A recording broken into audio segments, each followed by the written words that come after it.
All right, it begins, Richard. Episode 2 of this little podcast of ours. Alrighty, dog. Aren't you excited?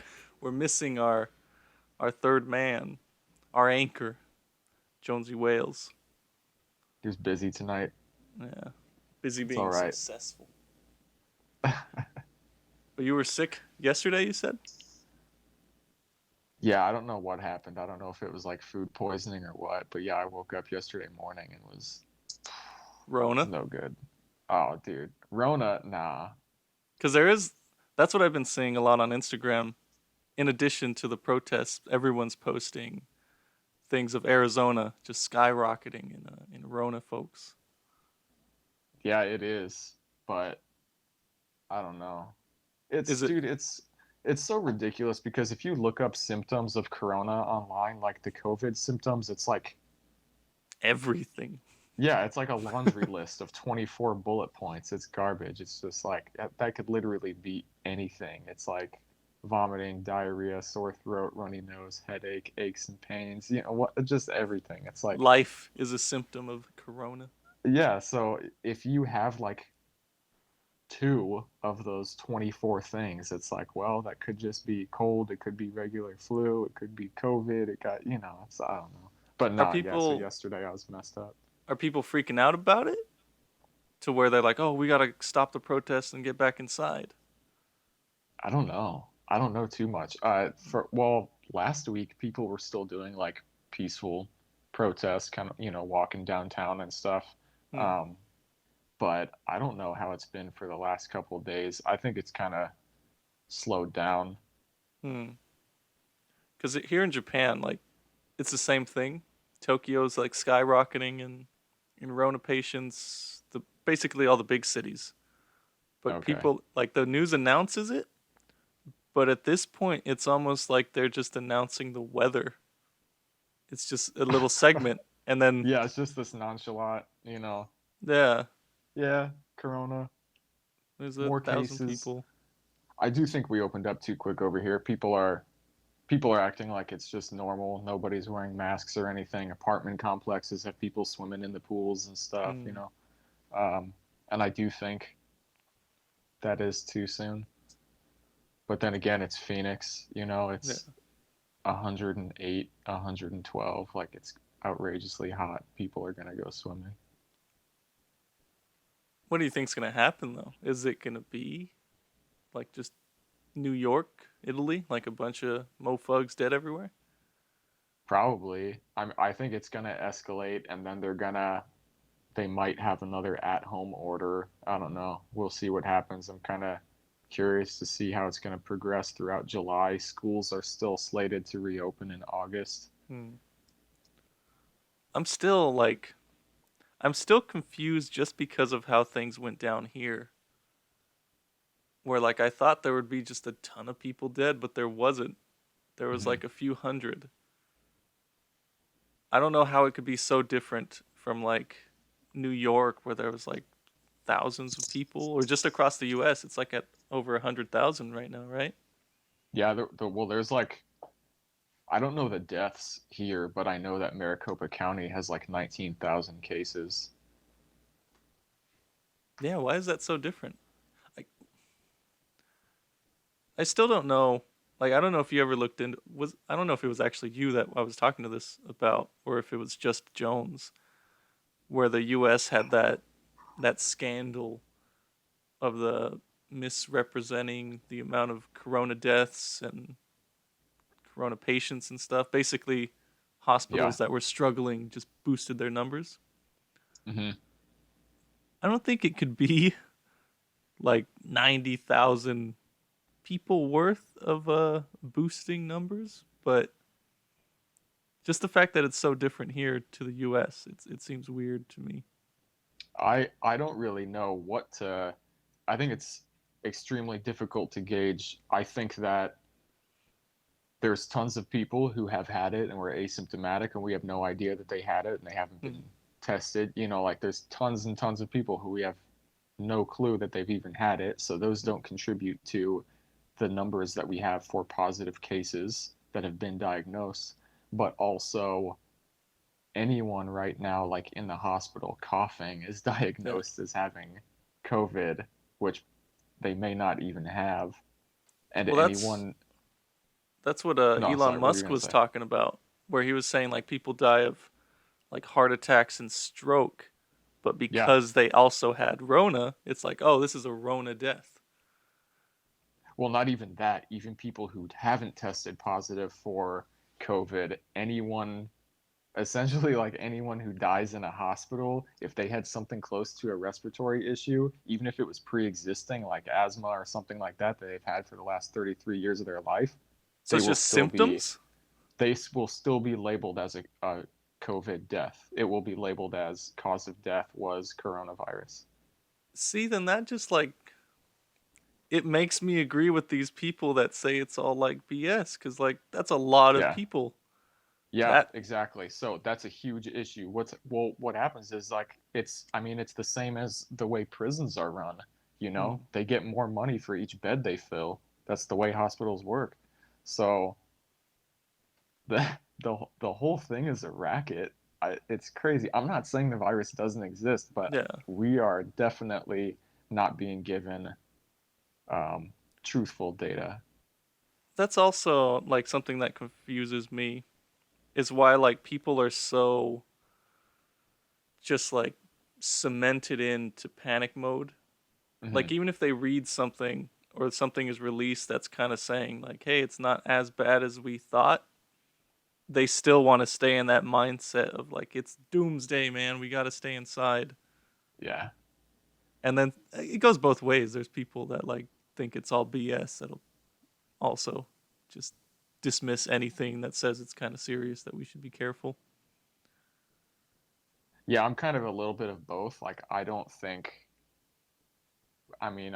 we should be hanging out in large groups and Mm, going right back into that. But I also don't think we need to treat it like it's an absolute death sentence, you know? yeah.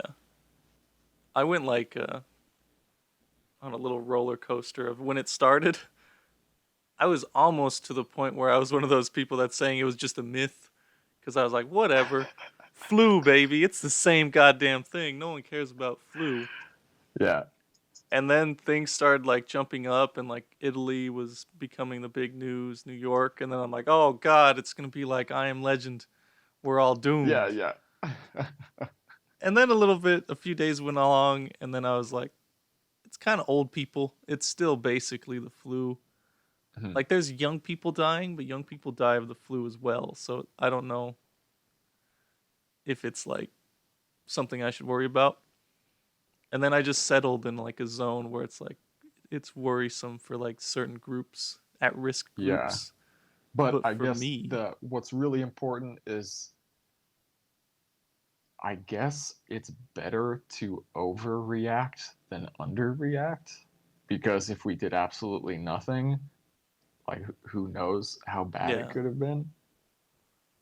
yeah, I that's a don't know. possibility That's too. one of the struggles I have also.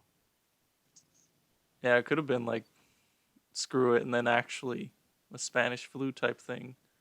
But that's another thing that is confusing too.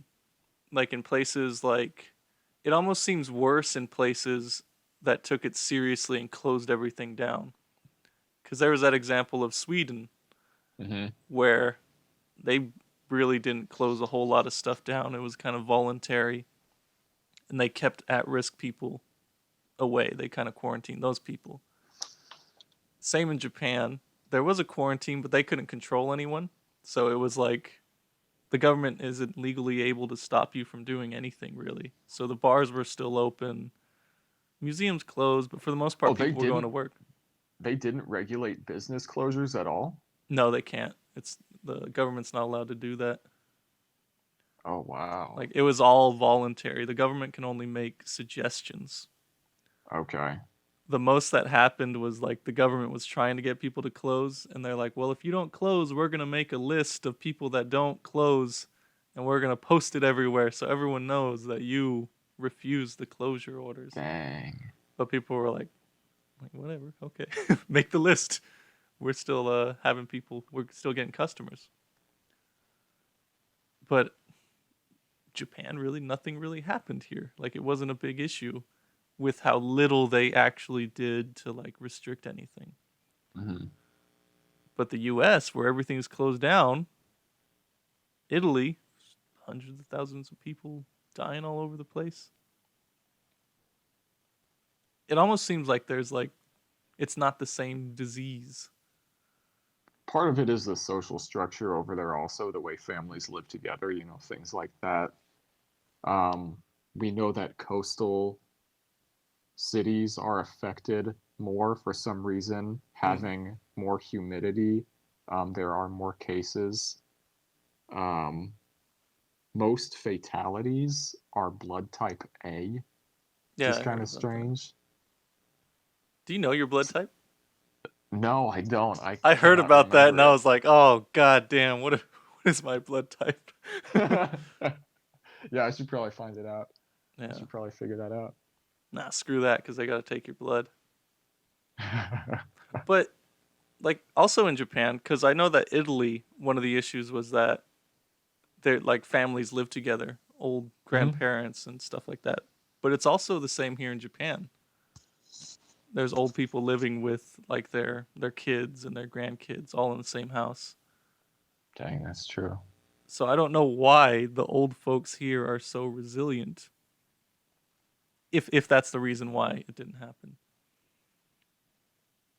Like the only other thing that I maybe thought of was like someone today on Instagram posted that the ICUs were like basically flooded with Rona patients and there's people dying because they can't get into the hospitals to be treated, like serious people that really need it.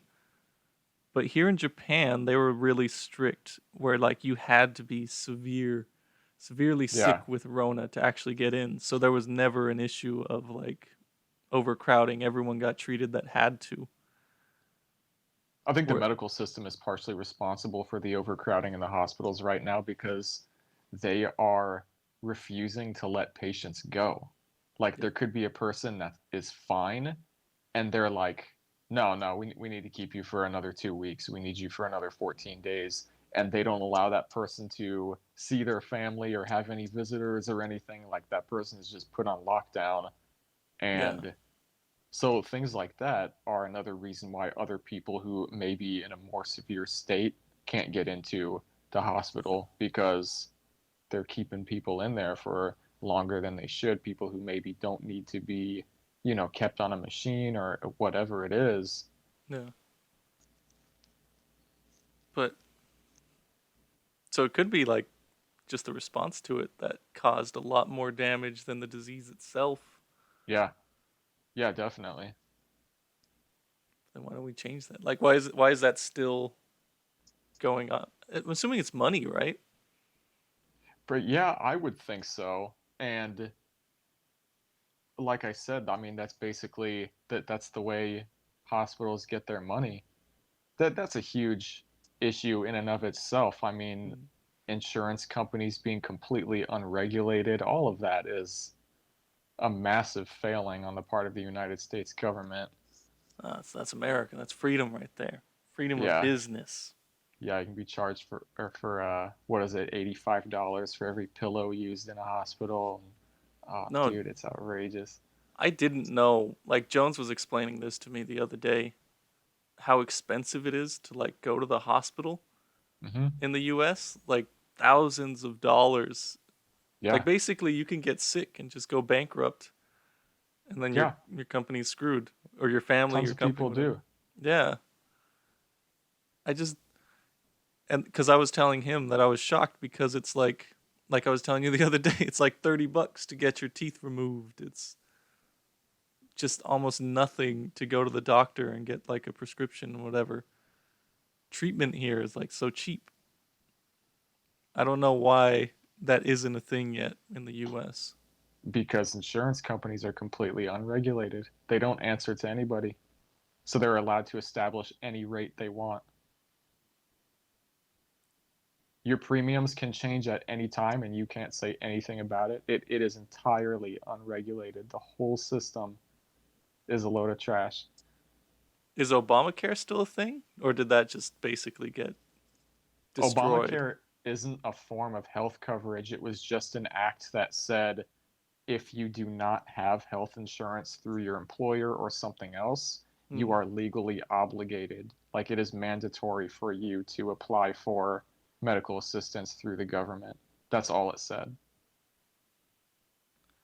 That's why, like, I still, the conspiracy theorist in me, still feels like all these events, like the protests, just anything that gets us all riled up, is just to constantly keep us distracted from like trying to fix From these issues. Yeah, from something else. Yeah. Yeah.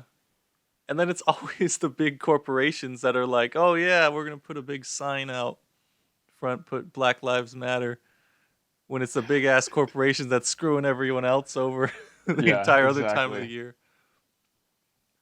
Dude, I just on the topic of the medical system and how much it costs and all of that,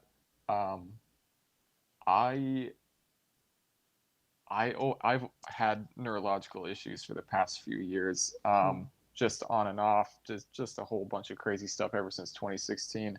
Hmm. Um, like upper cervical instability in my neck, problems with my spine, just a whole mess of stuff. And was it, man, I can't remember if it was 2019 or 2018. Hmm. I think it was 2018. Whatever. I like completely locked up at work. Like I couldn't move my back or anything. And What? I had like extreme pain if I like tried to turn my head or anything. Um, and so a coworker drove me home, and then my brother took me to the ER. And then in the ER, they completely overdosed me on Percocet, Oh. and I got really sick. And then they had to keep me overnight and monitor my heart. Hmm. And they gave me like I weigh like 122 pounds, and they gave me an amount that you would give to like a dude that's like 220. You know, like they God gave you, damn. or they gave me a ridiculous amount. So anyway, I had to stay there. They had to monitor my heart for the night and stuff. It was absolutely insane. How does And then how did that happen? I don't know, because they're idiots. They just put pills in your hand and then they send you down the line. And they said, you know, your back issues, we don't really know what it is. Could be muscle spasm, could be this, could be that, could be nerves. We recommend that you see a specialist and then possibly look into physical therapy. Hmm. And I was like, oh, okay, right on. Yeah. And then I did go to physical therapy. I ended up having like another episode. Like one night I just got out of the shower and I could not move. Hmm. Like again, I couldn't turn my head. I couldn't do anything. I was in extreme pain. My whole right side of my body stopped working. And God damn. my parents had to take me to the hospital and stuff. That one was wild too. But so I've been in physical therapy for a bunch of different things correlating to that. But that one visit where they like overdosed me on Percocet and I got sick, Hmm. um, like in the hospital, they gave me this stuff. They like sent me down the checkout line, and I was like sitting in the room waiting to be dismissed. Hmm. And then I felt like super sick. I went to the bathroom and I laid down on the floor because I knew I was about to pass out. My vision was like cutting out, and I knew I was about to faint. So I just laid down on the bathroom floor in the hospital and I went out. Dude, it's crazy. Anyway, I got a bill months later. It was like 8 to 10 months later, Hmm. and I got a massive bill for that visit. After like 6 months, I thought like, damn, they're probably not going to charge me for that because they know that they fucked up. Yeah. Did And you? dude, nope, I got that bill. But can't you like sue or something Yeah, you for? probably could try to contest it in some way, but litigation would cost me more money, I'm sure. Because like just the overdosing thing, basically, that seems like it would be a huge lawsuit. Because it's all But on what could them. I say? Like, I can't prove what technician or what nurse did it. It would Hmm. basically be hearsay on my part. there's like I feel like there would be some hungry ass attorney out there that would like hear that and just like the cartoon money signs would appear in his eyes. But yeah, dude, so that just crazy stuff like that, carelessness, and then you get that bill. It drives me crazy. Like, I'm not trying to shit on people who are working hard in hospitals right now, but it does drive me crazy a little bit that people online are just like, oh, the doctors, the nurses, all the people in the medical, like they're so Yeah. great, they're the real heroes, they're the real MVPs. And then every single day I just see like stupid ass TikToks of nurses and doctors like dancing on the job and doing whatever. Yeah, like you're on the clock right now. Some Okay, dude maybe on dying your in the room. yeah, maybe it's their lunch break. I don't know. I don't care. Yeah. Do what you're supposed to be doing. I'm so sick of seeing that stuff. And then like the people clapping and doctors throwing a celebration when the person with COVID gets cleared and they get to be Yeah. dismissed. And yeah, dude, have fun with that $35,000 bill you're gonna get. Let's clap for that. It feels kind of like I'm a Scrooge for not liking that kind of stuff, but that always annoys me. Like hmm the same thing that you're talking about. Like I feel like they could be out helping some. I get they're humans. They need some fun time, some Yeah, I recreation. know, and I know I have a few friends who work in hospitals who work in patient transport or are actual nurses, different things like that. And I know that they're working hard. I know that they're doing legit stuff. But I see so much on the internet of people just like Yeah. doing stupid TikToks. It makes me furious. I think my bias also comes from the fact that the nurses that I do know are assholes. They For talk real? so much trash about the patients that they're saving, that they're giving their lives for.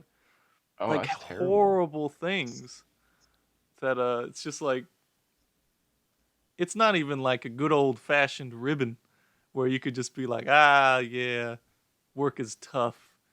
Like they hmm get personal with it, like making fun of like actual sick people and Oh their my families coming to gosh. visit them and stuff. Like just it's some dark stuff and I just that may be why I'm like, they ain't no heroes. But then I'm Yeah. basing it on like a handful of nurses that Yeah, I but that know. still that sucks, that people are like that, that they got and I get it. Everybody has different things about their job where they gotta vent or Yeah. decompress, but like that's a position where you should have a little more humanity. Yeah. It's not working at Domino's where you're Yeah. trashing on some dude that tipped you $1. Yeah. It Yeah, is you like, gotta have a little more charity and a little more yeah. mindfulness when you're working with people like that. It'd be like making fun of, it'd be like working in like a special needs school and then going home and decompressing by making fun of them. Like, Yeah. that's just, you're a higher standard. You can't be doing that. There's, hmm but actually, I was gonna say to get back to the medical thing. One thing that I think is interesting with the American medical system is how quick they are to just jump to medication. Yeah. Because I remember when I was going through that thing I was talking about last time, where they told me I was dying. Basically, one of the things to treat it was like a blood pressure medication. And instead of being like, "Hey, maybe you should lose some weight," because I was overweight at the time, not like overly, but I wasn't active. I wasn't eating right. I was eating burgers and Palermo's pizza every weekend. Hot pockets. Yeah, it's not like, "Hey, let's try and get you healthier." That's like, "Oh, drugs, and here's a prescription. You got to fill it out every few weeks," which is a completely different experience. And it was kind of weird that I was so stuck in that here in Japan because I also went to the doctor when I first moved here, and I was like, "Hey, doctor, I need some drugs, some blood pressure stuff," or and he was like, "But you're overweight. Maybe we should try doing some exercise, losing like 5 pounds, and then we'll check again and see if you really need medication." Oh wow. And I was stuck in like, "Oh no, I need the drugs, man. Give me the drugs." But it's weird that here, like the experience I've had with doctors, it's always like, "Let's try like to get you healthier first, and then if that doesn't work, then we'll start getting some medication involved." Which And is the way it should be. yeah, but it's just That ain't the U.S. The No, U.S. is because we basically a have, business. yeah, pharmaceutical companies, insurance companies, they run the show. And then I mean, it shows just with how obese America is. Hmm. Like,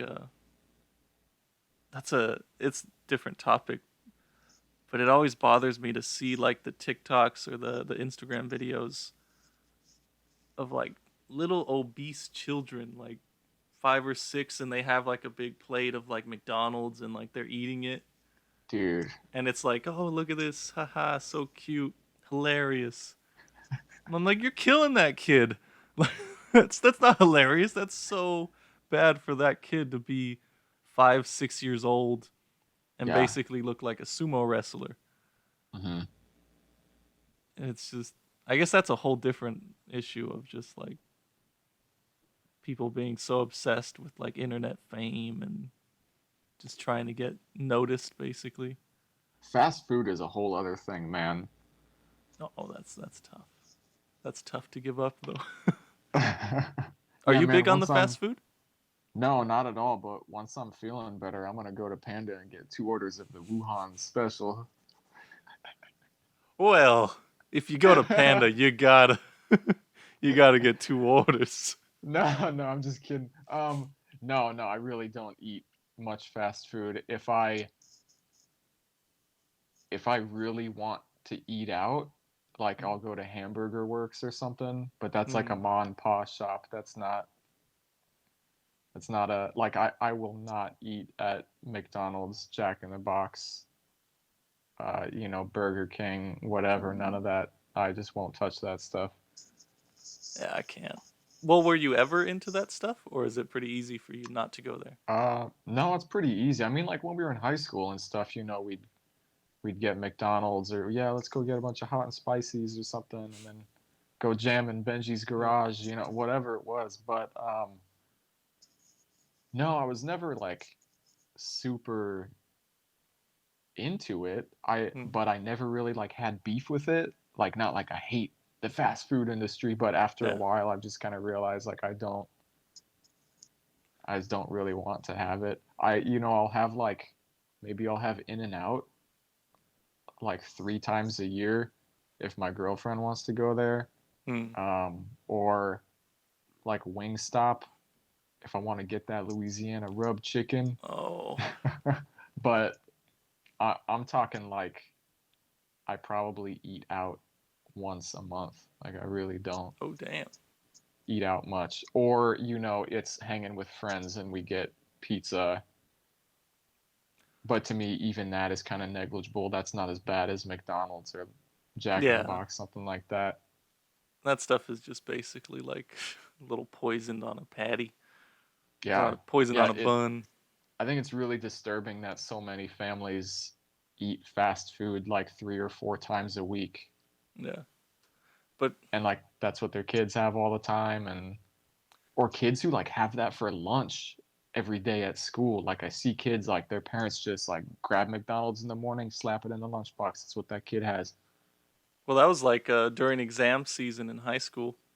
It was always like, "Oh, you got to eat breakfast Hmm. before you do your exam. It'll make your brain work better." But it was always McDonald's because you never have time to make breakfast in the morning. So it Dude, those stopped at hash McDonald's. browns. When I was in high school, we'd fly by McDonald's in the morning and get those hash browns. But I didn't realize how maybe it didn't make me feel bad back then. But like when I went back to Phoenix, I was eating all the junk because I Hmm. wanted to eat it. But like you could tell as soon as it like gets into your gut that your energy is just like gone. Just it's not good for you. It destroys you basically. Yeah, I do miss. This is gonna sound so stupid. I do miss Taco Bell every once in a while. I loved Ooh. those 5-layer burritos and like Crunchwrap Supremes and stuff. But there's no way I could have that now. There's no way my body would tolerate it. Dude, I used to get those taco 12 packs. Eat all Oh my 12 goddamn gosh. tacos. Just We were allowed to get those like twice a year when I was a kid. Like we never ate out. My mom always made dinner. Um, but if it was like real special, my parents would be like, "Dude, you guys want to get Taco Bell?" We're like, "Oh, What Uncle Joe's visiting and he's in town or something, we go get that 12-pack. Yeah, dude. No, it was the opposite. It was basically always eating out or like fast food type stuff. Because it was just my dad, so my dad could basically cook spaghetti was his thing, which is why I never eat spaghetti now. Because Dang. he just, what should I make? It'd be spaghetti with hamburger meat. Not even meatballs, just hamburger meat thrown into the What? sauce. Oh, that's gross, dude. And So then just like ground beef, you just slap it in there. yeah, well you grill it and then you put it in there, Oh, okay. but like not even time to like make a ball, so like spaghetti and meatball or anything. So other than that, it was like Little Caesars and Taco Bell and stuff. Damn. So I had a terrible. I've gotten better. I still eat McDonald's like maybe once or twice a month, Okay. but the only opposite is like if I'm eating McDonald's, well then I gotta go ride the bike for an hour. I gotta do some sort of exercise to like Okay, so you got to earn it. yeah. There's a I price to pay basically. That's cool. No, that's good. Because I figure I know myself, and if I tried to just like cut myself off completely, I could probably do it for a few weeks, a month, maybe even years. I could probably keep it up. But one of those days, I'm just gonna break and just gonna start shoving it into my mouth, and then there's no turning back at that point. So like this is something that I could kind of like what is it called, mitigate or control? Yeah, yeah. Yeah, That's good though that you have like that punishment reward system, yeah. I like the abuse. The ladies know it. I know it. McDonald's knows it. But oh, completely different topic, and sort of similar to something else we want to talk about. Because you are the only artist that I know. Mhm. It's something that I notice a lot from artists, musicians. Well, those are the same thing. YouTubers, stuff like that. Basically, just the whole spectrum of artists Just is like that creative people. creative folks. People are all for supporting them until they make some kind of income. At that point, they become sellouts. And I've never quite understood that. Like if someone has a YouTube channel and they get a sponsor, people are like, "Oh, chill, sell out." Like you kind of get punished by like people that support you for succeeding in the thing that you want to do.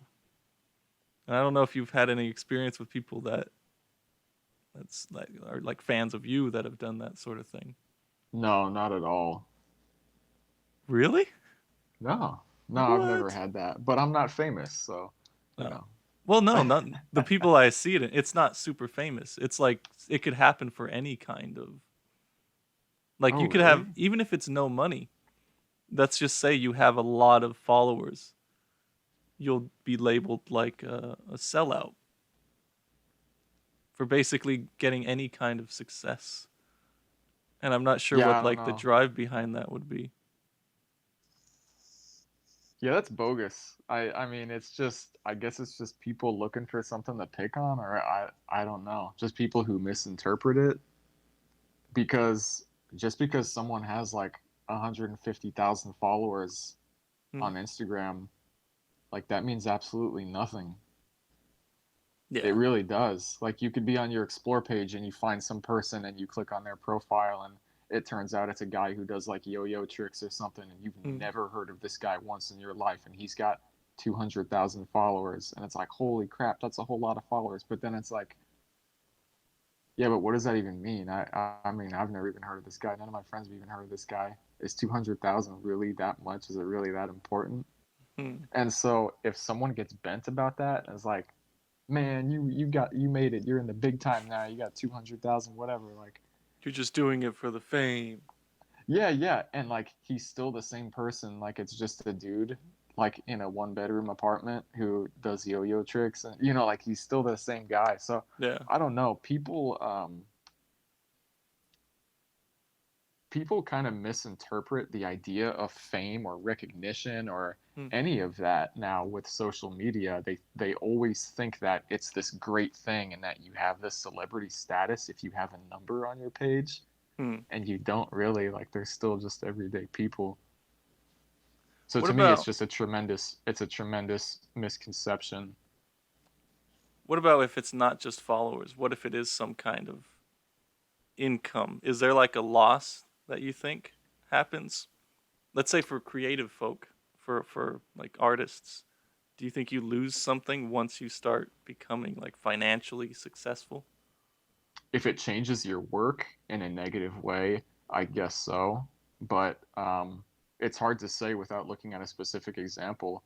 Hmm. But if I had an outrageous amount of money coming in, I would just do what I already do. I would just make more t-shirts and Hmm. prints and stickers and things, you know? So I guess it depends how it's used. If they all of a sudden, they get all this money and then they're just wearing Supreme t-shirts Yeah. and, whatever. If they Flexing. change, yeah, they start to change their image and they start to represent themselves in a different way, then I guess it kind of makes sense. Do you think it's something that you have to be aware of to stop yourself from getting there? Or is it like a personality type where they're bound to become that as soon as they get some kind of money or success, they're going to get lost in their own head? I think it probably is a personality type Hmm. because there's the type of person who just does it for the love of the craft, whatever the thing is. Hmm. And then there's the type of person who does it for the attention. So it depends what kind of person it is, because Hmm. sometimes the crappy people who don't really care about the thing and just do it for the attention, Yeah. sometimes those people really do blow up. Yeah. And then sometimes the person who really busts their ass and works hard practicing their craft, sometimes they're the type of person that blows up and gets really big. Hmm. And you see the way it affects those two people. And I would wager that the person who is more intent on practicing their craft doesn't have this compromise with their integrity. They keep doing whatever it is that they do. Whereas I think the person who does it for the attention, they're more easily swayed by the audience, Hmm. right? So if they were to accrue, more recognition or sponsorships or all this other stuff, I would say that's probably the type of person that would um, turn into something else and like kind of lose their roots, and then Can people you would be like, "Dang man, whatever." can you like personally can you tell when someone is what the drive for them is? Like if you see something that someone created like a work of art, can you tell, "Oh, this person is in it because he's passionate," or this person's Sometimes, in it to yeah, mm, yeah. Sometimes you see, sometimes you can see it in the work, and sometimes it comes across in the way they represent themselves. mm, So yeah, I think you can see it, but the biggest indicator is just talking to them. mm, If they're the type of person that's just always like, so how do you get more traffic to your site? How did you get that many followers? Like they always have this other angle, and they're always kind of, they only talk about social media. They don't actually yeah. talk about their artwork and whatever it is that they do. But yes, I would say sometimes you can tell just by looking at it. You can tell that, like, oh, you're just making pictures that like people will like. You're just Mm, making pictures that people will double click the heart on. You're not really making pictures that have substance or that mean anything to you. Like, you realize that this type of image gets 4,000 likes, and so mm. you just keep producing these images. Yeah, I guess because you are the only example that I have. Like you are not a poser. I know that you're passionate about it because for as long as I've known you, Mm-hmm. you've been doing it. So it's kind of hard for me to just see someone on Instagram or something like that and just know like, oh, this guy is this passionate about this stuff, and then or this guy's just trying to make some bucks. Oh, I could definitely send you some accounts. I won't drop any names No. on here, but I could definitely send you some and be like, this is a guy like, look at this artwork and now look at this one. I'll send you like two accounts. It'll be like you can tell which one is just a dude that Do it he in the doesn't. Discord, and then don't tell me which is which. Just Yeah. So yeah. you have to guess, but you'll be able to tell because you can see when they don't really care about practicing a craft and creating a piece of work. They're Hmm. just making a picture to have another thing to post. So then, do you They're not have, interested in creating art, they're interested in creating content. again, because my understanding of the art world is very limited, would you then have an issue with commissions? Because Oh commissions are when no. people tell you to make something specific, right? Yeah, but I've kind of I've weaseled my way into a really cool niche within the commission world. Hmm. A few years ago I just started saying no to Yeah. absolutely everything. I still do commissions. I still do commission pieces like illustrations. I do tattoo commissions, stuff like that. Hmm. But I just started saying no to everyone. I say no to absolutely everything that I don't want to do.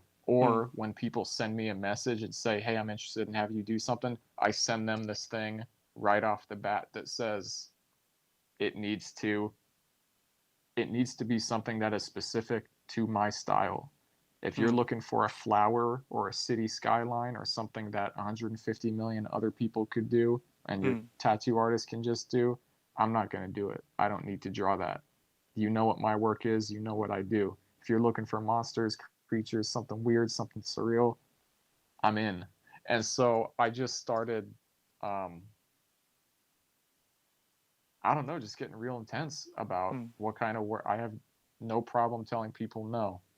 And Yeah. people who come to me and are looking for what I do, I'll do it, you know? So I don't have a problem with commissions.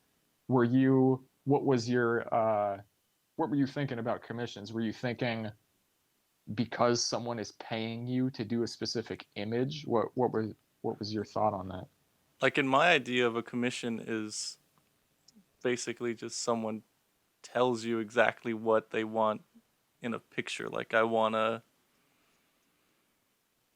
dude standing next to a barn. I want you to Hmm. draw that for me. So like if that's what it is, I would think because it's basically the opposite of what you said. Like if they want you to draw it in a specific style that isn't your own, just like, "Oh, you're an artist, make it Yeah. arty." Then that would Okay, be so are you yeah. saying, I think I know where you're going with this. So bringing up people on the internet, are they selling out their image, Yeah. how they represent themselves? So are you saying, or you're going to ask me, like, is it selling out if you just do commissions of stuff you don't want to do just to keep making the money? Yeah. Yeah. Yeah, that's selling out because Hmm. then you're not upholding your own convictions, you're not upholding your own artistic integrity. You're just doing whatever just for Yeah. a dollar. And what's that gonna get you? That's just gonna get you the work is gonna go out into the world, and then some person is gonna say, "Oh, that's sweet. Where did you get that?" And they're gonna say, "Oh, this guy did it." And then someone Hmm. else comes to me and says, "Oh, you did this thing," and I was like, "Oh man, I didn't even enjoy that. I didn't even like that thing." So that's Yeah. why you need to only be saying yes to the work that you enjoy. Only do the work that you want to do, because then other people are going to pick you up for that type of work and you're going to be doing what you want to be doing Hmm. instead of some dude standing next to a barn. Like that makes sense to me. Like my question was based on like people that like Richard becomes successful, keeps his style, only does the drawings that he's passionate about, but just is successful in it, and people call him a sellout. Which like there's some sort of tie between making money and being a sellout, which Mm-hmm. was what I was trying to understand, but I don't really know why people do that. I think it's just people people who lack a certain empathy, I guess. If Hmm. they don't get it, they don't get it. If people really don't understand the uh the work and the steps that it takes to get to wherever it is, whatever it is that amounts to that, you know, the success, Hmm. um I don't know. I guess there's always going to be people who will kind of have these misconceptions of what it is just because that person has a certain status or has more money or has more freedom to do this art or that art, whatever. But they'll Hmm. just kind of say like, "Dang, you sold out. You're not." I Yeah. don't know. I guess part of that is their perception, which you can't really control. I guess just the way the internet works, you get more attention for being negative than you get for keeping things positive, I guess. Oh yeah, 100%. And then you also just have that lack of empathy in general across Yeah. a screen. On the topic of art, we had a topic we wanted to discuss, which I Oh think is yeah, a is yeah. a good time to transition into that, which was basically artists, creators. You were talking about movies specifically being Hmm. forced to change, right? Yeah, yeah. Specifically in the entertainment industry. And I think a really good example of it, it's kind of like this, I don't know, almost like a bully mentality that exists now. Hmm. And for my first example, I think this one was warranted. My Yeah, first example is like the Sonic the Hedgehog movie. So you yeah. remember what Sonic originally looked like, his The original hideous design, right? ghoul. Yeah, yeah. He was Yeah, like this little naked troll. rat. Yeah. So people on the internet went ape and were just like, why did you do this? Make him look the way he looks in the game, in the cartoon. Just CGI version of that. Why did Hmm. you have to create this outrageous design? People were going nuts. They hounded the production studio, right? And Hmm. so they eventually changed it. They redid all of the visual effects shots for the movie, and it came out with him looking the way he does in the game, right? Yeah. But it was just because of people complaining. That's the And I think thing. that's wild because it sets a precedent now. Now people can just there could be this vocal minority of people on Twitter with a bunch of hashtags complaining about something and it Yeah. instigates real change. That's the thing. Like the Sonic thing. It was hideous when it started, It and it was is warranted, yes. good. It looks better that they changed it, but I still wish they would have just left it with the ugly one and then have the movie fail. And then that's how you know, like, oh, we did a bad thing. We created an ugly character that people didn't like. Yeah. I don't like the idea that people could just demand change and force, like, because it is something that someone created, and you're just Yeah. forcing that person to change that because you don't like it. That's what's happening now with the Justice League. Do you know much about the Justice League movie? Not at all. I didn't Okay. even know there was a Justice League movie. There was a Justice League movie. So, um Zack Snyder has been kind of the one constructing the entire DC Comics cinematic universe. He made Man of Steel. Um, Man of Steel, I personally think was a good movie. It was just too damn long. There's like 12-minute fight scenes in it. You could easily cut half an hour out of that movie and it would be perfectly fine. It would actually be better. Hmm. Um, but so he did that. As a sequel to that, he did Batman versus Superman: The Hmm. Dawn of Justice was the subtitle for that. People didn't like And that one, right? I don't know, that one was very divisive. Hmm. Some people really enjoyed seeing a new take on Batman and Alfred and seeing a live action Wonder Woman. Hmm. And then some people were just like, yeah, this is hot garbage. Yeah.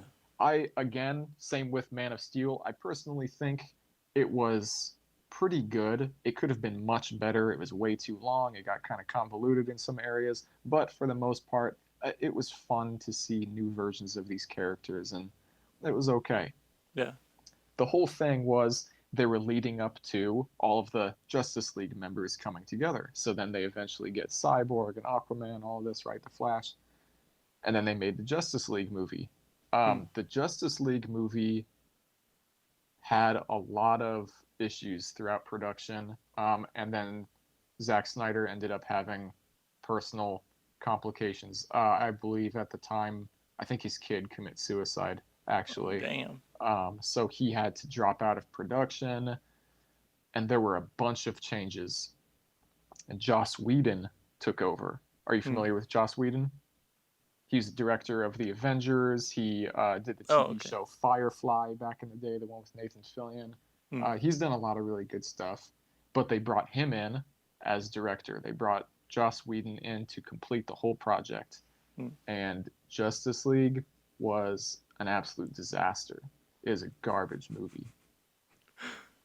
So for Hmm. years, I can't even remember what year Justice League came out. Maybe we should have looked it up first. Possibly 2016. Yeah. I don't know. So it's A been three or while four ago. years. Yeah, and maybe 3 years. People have been complaining on the internet for Hmm. years about the Justice League. Hashtagging release the Snyder Cut. Release the Snyder Cut. Release the Yeah. Snyder Cut. For years and years and years, this hashtag has been going around. They're doing it now. But you were Zack saying that it doesn't Snyder, actually exist, right? well, it doesn't.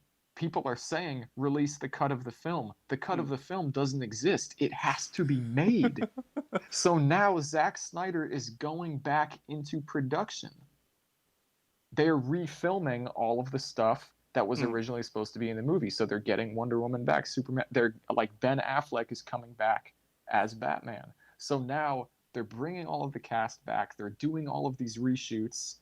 I don't even know how much money they're going to spend on, completing visual effects and doing all these scenes that need additional pieces. Hmm. But now it's happening because there was this massive push online from the fans. So Hmm. again, kind of like the Sonic scenario, um, where fans or people online just through like complaining or being exceedingly vocal actually instigate this real change. And again, specifically in the film industry. And I just wonder what's going to happen now.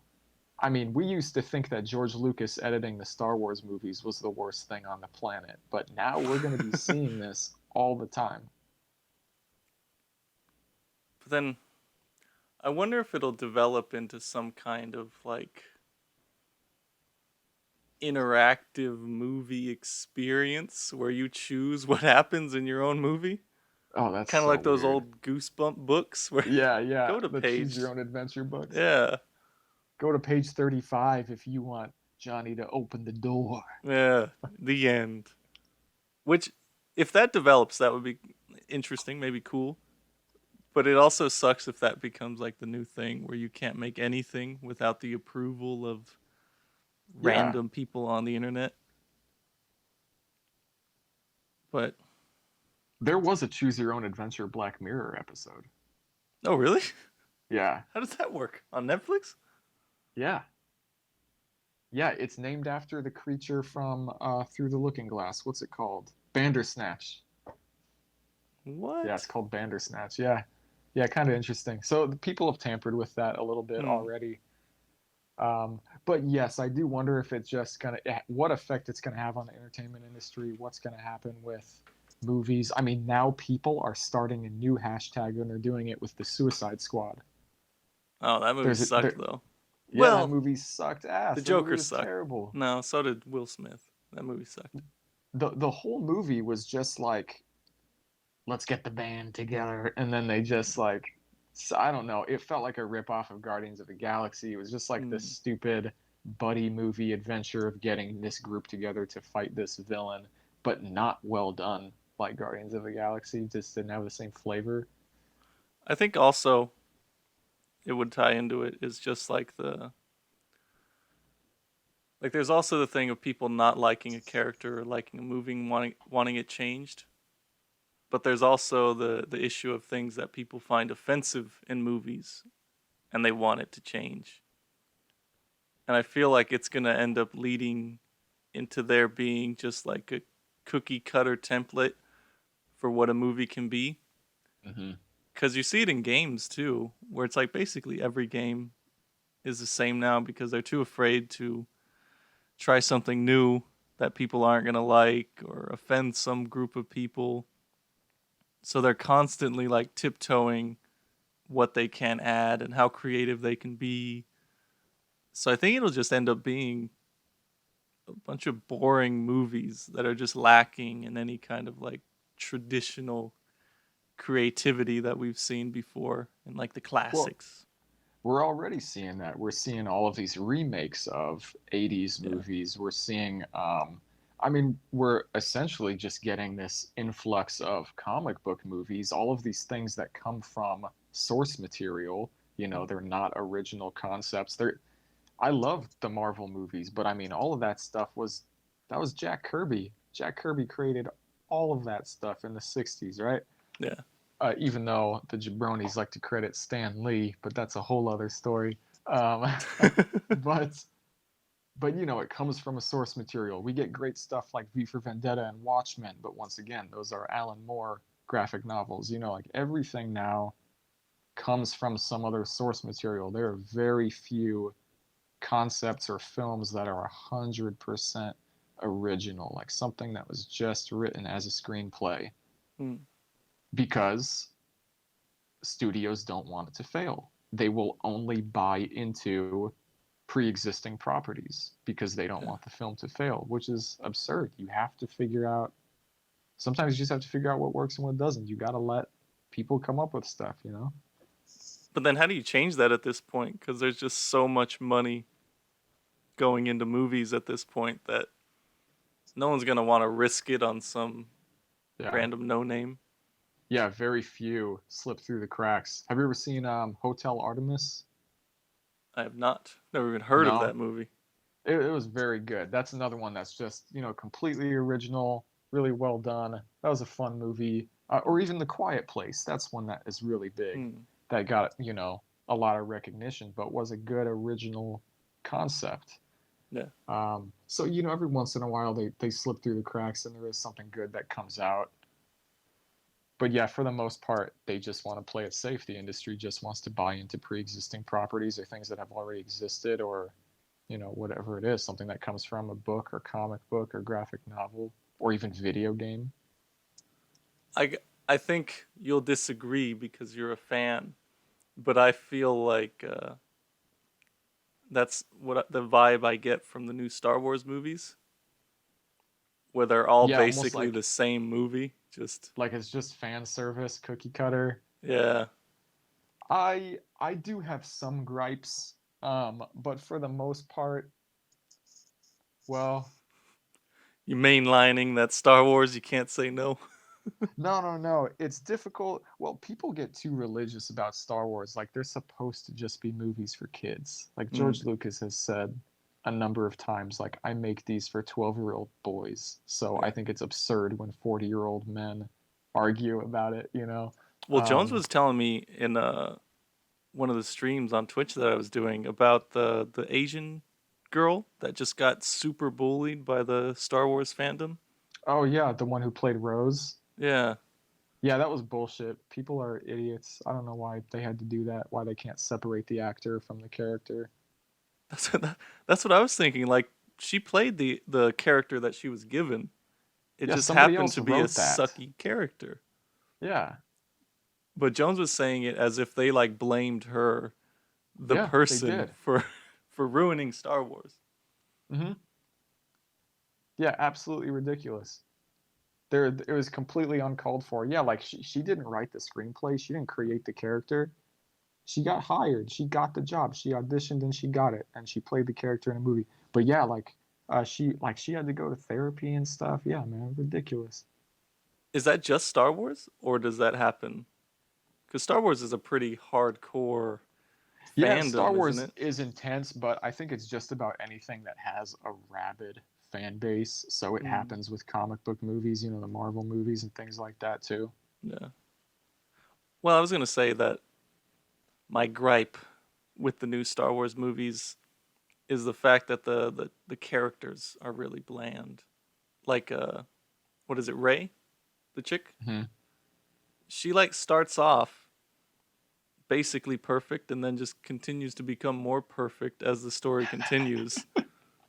And I always thought that's like such a boring character. There's little moments where she's kind of like, what do I do for like half a Yeah. second and then oh wait, I'm the greatest, I forgot. So I'm going to continue being great. I do enjoy the sequel trilogy, but there's definitely complaints I have. Yeah, but that's one I hear a lot, that like Rey is kind of too perfect.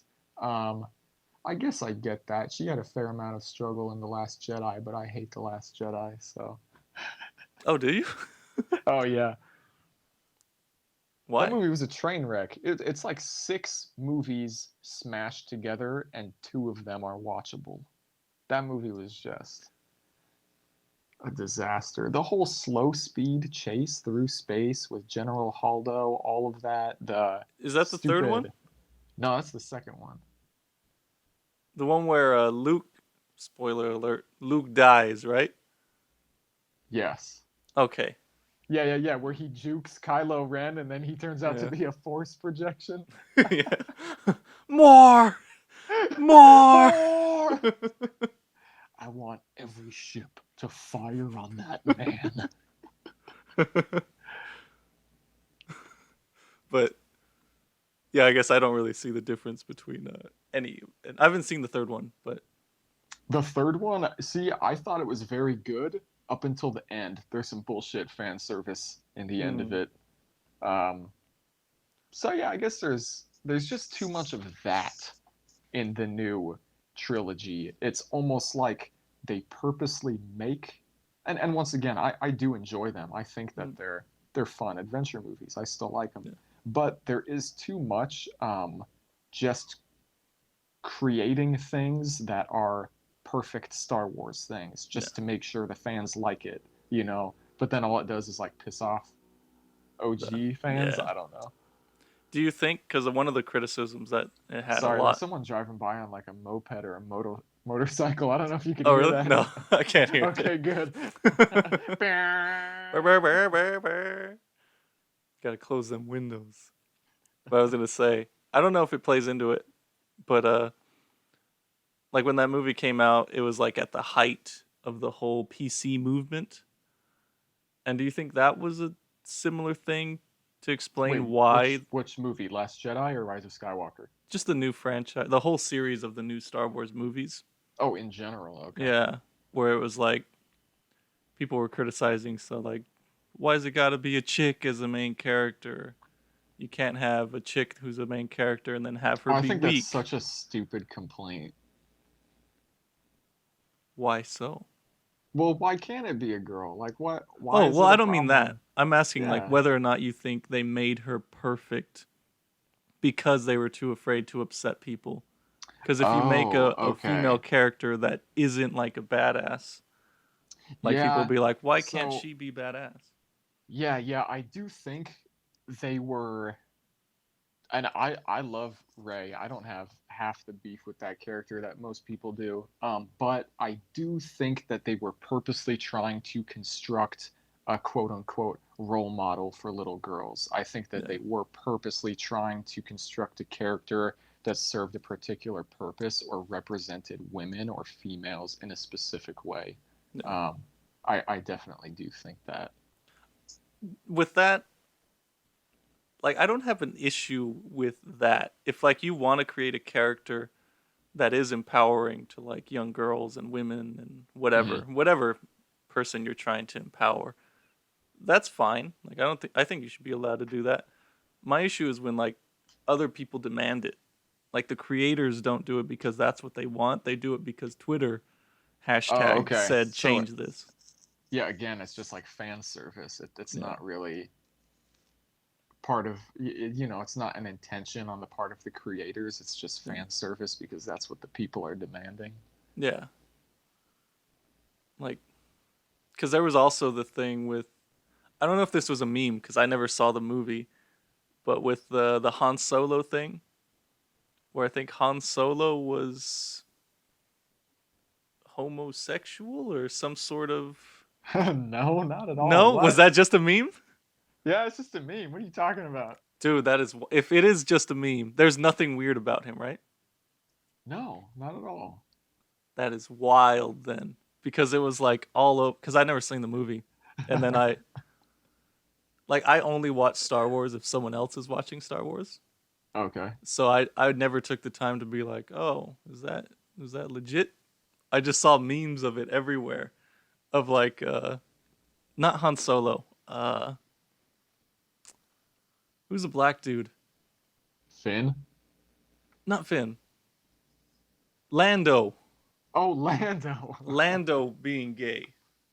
And everyone was talking about and well then that's even weirder cuz people were raging in the comments talking about how Lando is gay in the Han Solo spin-off.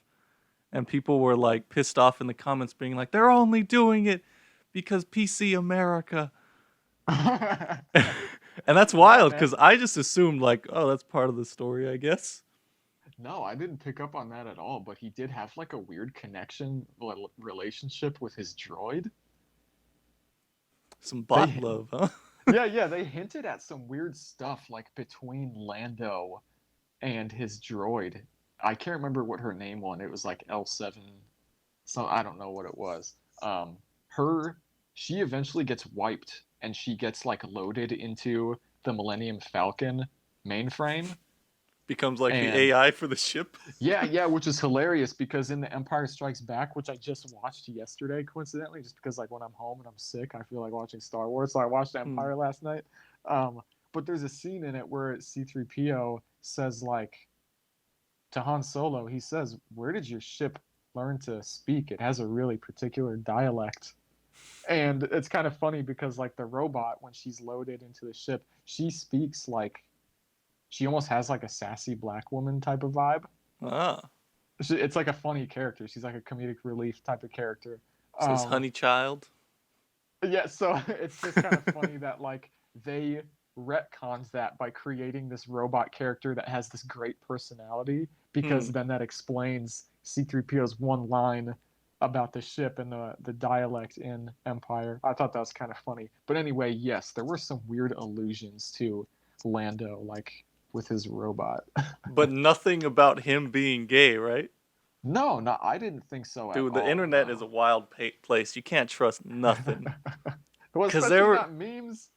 well, I don't know. I feel like I learn a lot about events going on. Now I'm gonna question them a lot more through memes. Hmm. Just like you'll see people making fun of something, and then you'll look into it, and like, oh, this happened. It's like a lot faster way to figure out what the big events are in the world. Yeah. Well, that's something else. Like, you don't really know if it is satire of a real world thing or if it's just complete fiction, you know? Yeah, like But that. no, that was fiction. But then it's scary because of the people that were raging on it. Cause like there were people mad that they made Lando gay and he's not even gay. So like there's a whole group of people somewhere on the internet that are just pissed and like getting angry about PC culture for something that didn't even happen, I guess. Dude, people are idiots. Like, half of people don't even pay attention to dialogue in movies. I can't tell you how Hmm. many people I know who think that Joseph Gordon-Levitt in The Dark Knight Rises becomes Nightwing or becomes Robin. Oh, And because I'm of just the like, little name yeah, it's thing. Yeah, just a name that is a nod to the comic book character because there yeah, was no way Nolan was going to work in a sidekick child in the real world universe of the Dark Knight trilogy. yeah. But they even tell you, like, over and over, Bruce Wayne is like, it's not about the man, it's not about who is in the suit, it's Hmm. about a symbol, it's about an idea. Yeah. And then the end of the movie shows what was his name? John Blake. They show Blake uncovering the Batcave. They Hmm. show that Gordon constructed a new bat symbol on the rooftop. Why would it be Robin or Nightwing if he created a bat symbol? So I don't know. There's just so Hmm. many people who, just idiots who don't pay attention in the movies. Like they just watch action. I don't know. Probably the same people who loves the Transformers movies. You don't like the Transformers movies? I liked the first one when it came I out. liked the first one, and I Yeah. semi liked the second one. The human, the Decepticon that can fully become a human was absolute nonsense.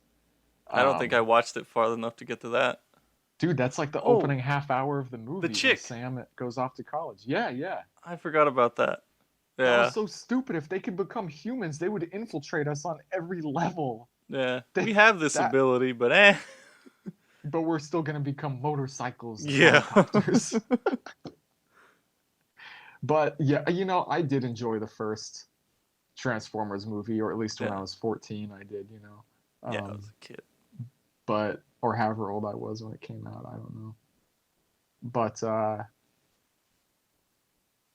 I don't know. I'm just saying, there's a massive group of people out there who just sit in front of a screen and do not pay attention to what's really being told to the audience. So Hmm.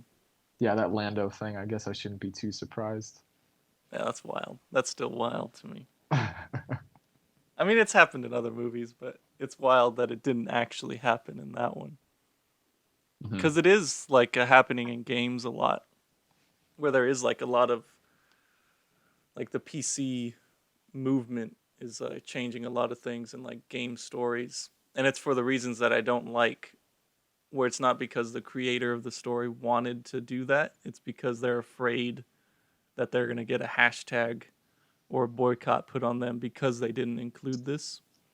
Oh, okay. So Yeah, now yeah. that games come out, like it'll be like there's a checklist where they have to have a female lead character, they have to have a gay character, they need some just specific little things like that. It's not about like creating an interesting story. It's Yeah, there's a lot of that in the film industry and entertainment in general right now, where it's kind of like this falsified diversity or forced diversity. Like they don't actually care about being yeah, diverse, and they don't really care about being inclusive. They just want to check a box, and it's like, all yeah, right, we have a black character, we have an Asian woman, we have this, we have that. Like it's just them trying to tick boxes instead of just storytelling yeah, and hiring whatever actor is most capable, whoever fits the role, yeah. instead of casting by race or gender, which is what Like a Jones and lot of I studios do. talk about that a lot. We used to debate it with another friend of ours that maybe you know of, where our thing wasn't that we had an issue with the fact that they were including like female characters, gay Oh characters, no, the whatever. representation isn't an Yeah, issue, but you can see through the reason yeah. why they're doing We it. were saying that it's not genuine. It's pandering. It's not. They don't really care about this stuff. I don't get why people think that billion-dollar corporations really give a damn about any of these movements. Like they Mm-hmm. want to make some money. That's what they're there for. I just I wish people could see that, see through that. Like they're so tied into thinking these big companies are a person that actually Yeah. care. It's weird.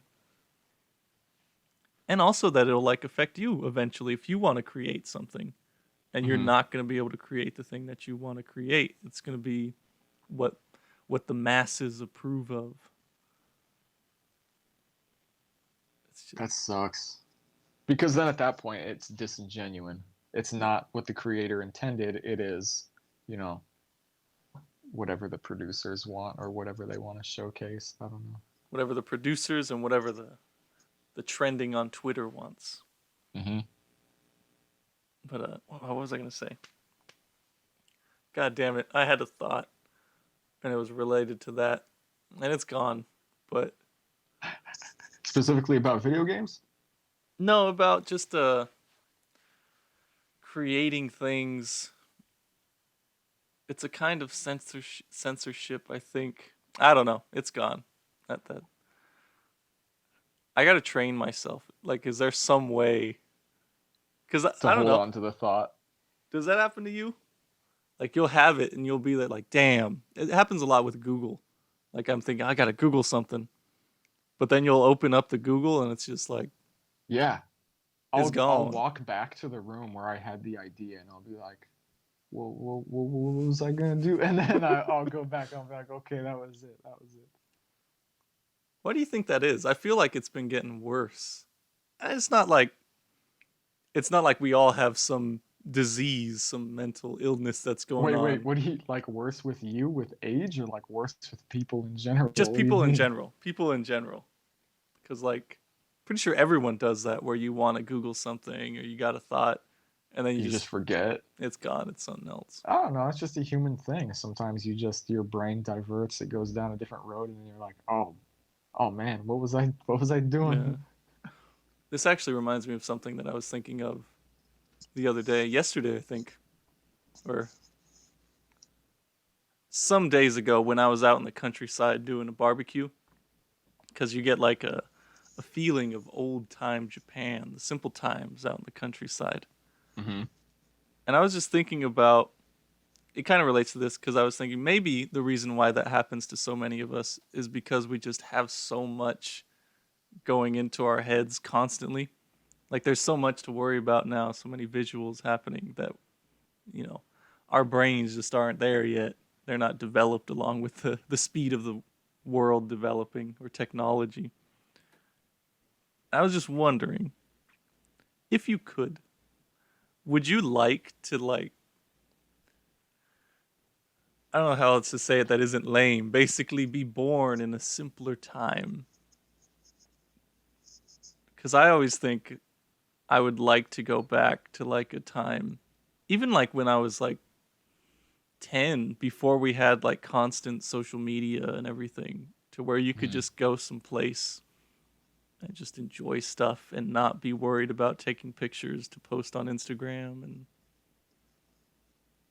Yeah, I've always loved the 1950s. I would love to have been born like in 1949, so I can be like 7 years old in the 50s. I would love to have been during that time period.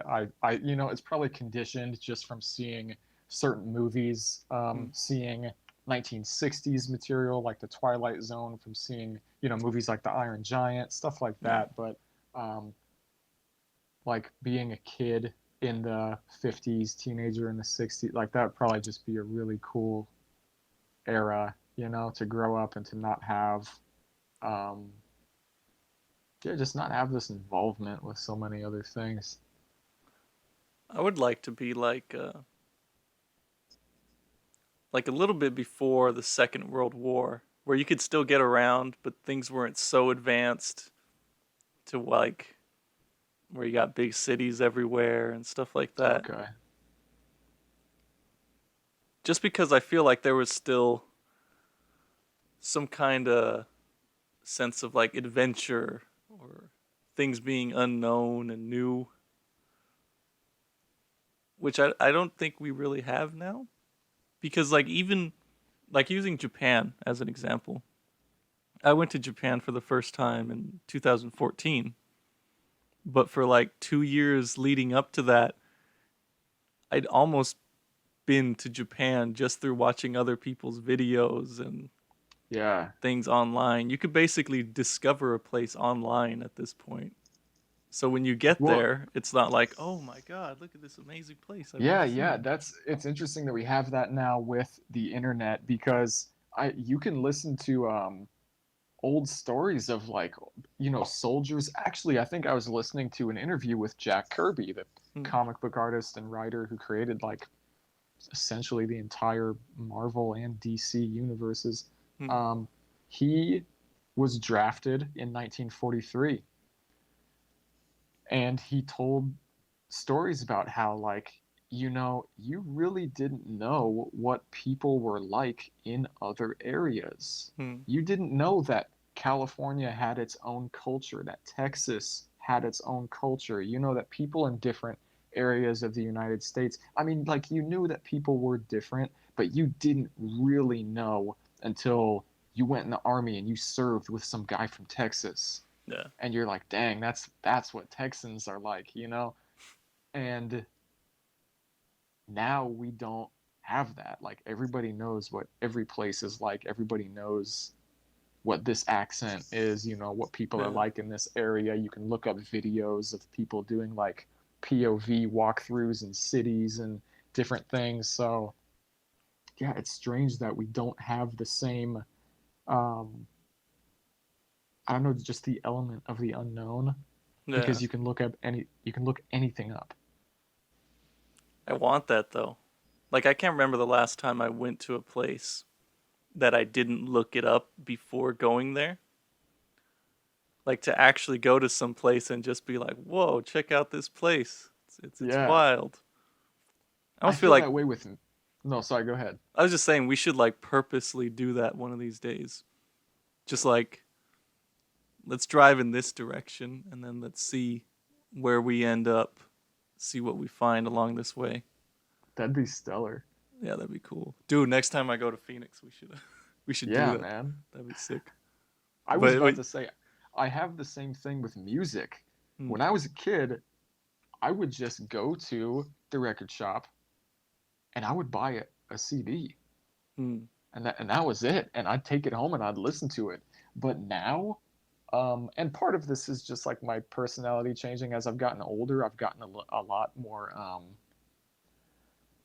I guess, like more OCD. Like I have weird OCD things about my hands now, which I never had before when I was a kid. Like I have a problem with my hands being dirty. I don't know why. hmm, But so I definitely have different proclivities and things that didn't exist when I was a kid. But when I was a kid, I would just buy music and I would just try it out. I was way more adventurous with it. hmm, And now I'm like, I'd like to listen to 3 or 4 tracks on YouTube hmm, real quick and see what the album's like, and then I'll think about buying the CD. And then if I really love the CD, if it's an album I really like, then I'll get the vinyl. If it's hmm. really special, if it's something I really want to hear on my baller speakers in that format, I'll get the vinyl. So I've kind of lost that sense of mystery or adventure myself just within the aspect of music. Hmm. So yeah, it kind of is a bummer to like have access to all of this information now because I don't know, you don't try new things as much or you don't venture into the unknown as much. Do you think that could lead into like this idea that people have that eventually we'll just end up simulating everything? Like the real world will become so boring and so mundane, like everything's discovered. We just know everything basically. So like, oh, I want to Oh go back to a man, time where I want dude, to go to the 1950s and live there. possibly, yeah, because we already had this conversation about virtual relationships and Hmm. how it is convenient, right? Yeah. And you don't have the risk that you have in real life. You don't have um, the anxiety or the fear of asking a girl out Yeah. or saying you want to get drinks sometime. You you don't have to risk that. You don't have to have that feeling, which I think Hmm. is to the detriment of a person, right? Yeah. So possibly it could escalate to that point instead of going out and actually risking, doing whatever. You just have a virtual experience of it. I feel like for that to actually succeed, it'd have to be like a situation where like as soon as you get into this simulation that you forget the fact that you entered into the simulation. Because even Dang. that, I feel like it would become boring really quick going into it knowing that it's not real and it wouldn't be satisfying anymore. Yeah, that's a good point. So you'd have to like enter into it and then you like have like a little block that you're not aware of the simulation until it ends. Hmm. Maybe you live out a life and then you die and then you wake up in the little pod or whatever and you're It's like, like that "Oh, game in Rick and Morty. What's that game called? Roy? I've never seen Rick and Morty." Oh man, that's they go to an arcade. It's like a space arcade. There's all these Hmm. aliens and stuff. Rick and Morty go there, and Morty plays this like VR game. They go to this arcade called Blips and Chits, and then Hmm. he plays this game called Roy, and he doesn't even know it, but he's in a game, and he in the game he lives an entire lifetime as a guy named Roy. Hmm. Like you live from birth to death. So in the span of like playing this game for 6 to 8 minutes, you actually feel like you have lived 76 years, like you, Yeah. and it's this wild experience. Like when he comes out of the game, he's like, whoa, like he doesn't even know, he's like, I just lived a whole other life, dude. Um, So yeah, I mean that concept is fun to play with. That would be wild. Like, what if this was that? Currently, right now, Yeah, oh, that's just the Matrix, baby. yeah. But I feel like as soon as you came out of it, you would have to immediately go back in to like keep from just like terrible depression. Yeah, just to cope. Yeah, because nothing you did, all the friends you made, simulation, meaningless, nothing there. So Yeah. it's like, I gotta go back in and forget and do this all over again. That'd be wild. That'd be crazy. Yeah. Maybe that's like the origin of the whole reincarnation. Like, there's some people in the world that have that vague memory of the restart Of in the the sim. of the previous life. Yep. And that's how that whole concept started. It exists in the program now. Reincarnation. As a way to explain that glitch in the system, they can't account for everyone's memory being Yeah. completely wiped. There are some people that will still be able to have pieces of the previous experience.